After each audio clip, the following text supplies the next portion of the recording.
पाहूयात पुढची बातमी। गुढीपाडव्याच्या रॅली वेळी राडा झालाय। मालाडमध्ये पठाणवाडी भागामध्ये तरुणांच्या समुदायावरती हल्ला झाला। अद्याप कोणालाही अटक झालेली नाहीये। भगवी वस्त्र परिधान केलेल्या तरुणांवरती हल्ला करण्यात आलेला आहे। गुढीपाडव्याच्या रॅलीमध्ये सहभागी होण्यासाठी निघालेल्या भगव्या वस्त्र परिधान केलेल्या अल्पवयीन तरुणांवर मालाडमधील पठाणवाडी येथे एका विशिष्ट समुदायाने हल्ला केलाय। पोलीस घटनास्थळी पोहोचले। खूप प्रयत्नानंतर भगवे कपडे घातलेल्या तरुणांना वाचवण्यात यश आलेलं आहे। रात्री उशिरा व्हिडिओ व्हायरल झाल्यानंतर पोलिसांनी या प्रकरणात एफआयआर नोंदवलाय।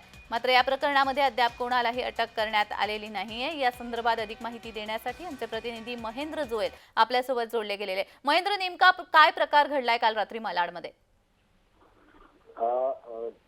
काल नवे वर्षाच्या निमित्ताने म्हणजे गुढीपाडव्याच्या निमित्ताने ज्या काही हिंदू लोकांनी शोभायात्रा काढल्या होत्या, तशीच एक शोभायात्रा मालाडमध्ये काढण्यात होती। मालाडच्या पठाणवाडी या विभागात ही शोभायात्रा चालू होती आणि त्याला कलश यात्रा म्हणून जी यात्रा काढण्यात आली होती, त्यामध्ये 2 युवक आहेत ते त्या रॅलीतून मागे थांबले होते आणि त्यानंतर त्यांच्या हातात ते भगवे ध्वज होते। ते भगवे ध्वज घेऊन ते एका धार्मिक स्थळाच्या बाहेरून घोषणाबाजी देत होते, जय श्रीरामचे नारे देत होते आणि त्याला प्रत्युत्तर म्हणून काही दुसऱ्या गटातील लोकांनी त्यांना मारहाण करण्याचा प्रयत्न केला। त्यामध्ये त्यांना जे ते जखमी झाले, त्यानंतर तिथली परिस्थिती पोलिसांकडून नियंत्रणात आणण्याचा प्रयत्न केला होता।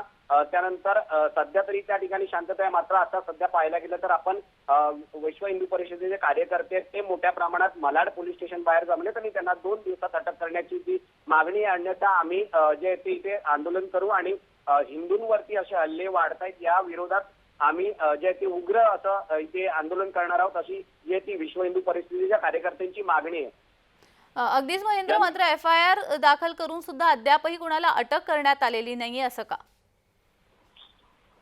ही घटना आहे ती एक मॉब लिंचिंग आहे, कारण मोठ्या प्रमाणात ते दुसऱ्या गटातील जी लोक आहेत ती जमा होती आणि जी 2 भगवे ध्वज घेऊन जाणारी मुलं होती ती अल्पवयीन मुलं होती।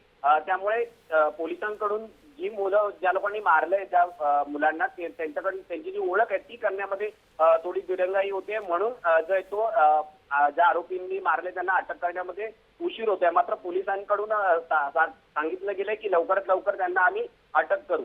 अगदीच धन्यवाद महेंद्र दिलेल्या सविस्तर माहितीसाठी।